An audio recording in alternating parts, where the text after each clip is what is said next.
Today I'm going to talk about the right handlebar button on the new VanMoof Electrified S and X. It has two functions. While the bike is stationary, it functions as a button to walk you through the different levels of power assistance. We have 5 levels actually, so 0, 1, 2, 3, 4.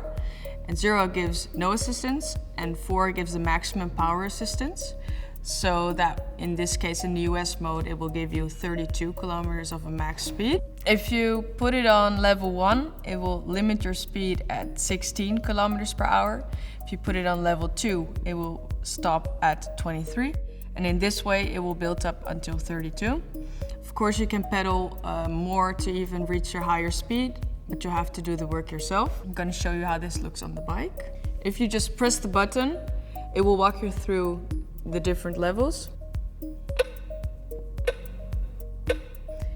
If I release my finger, it will stay at the preferred level, and then you're ready to ride.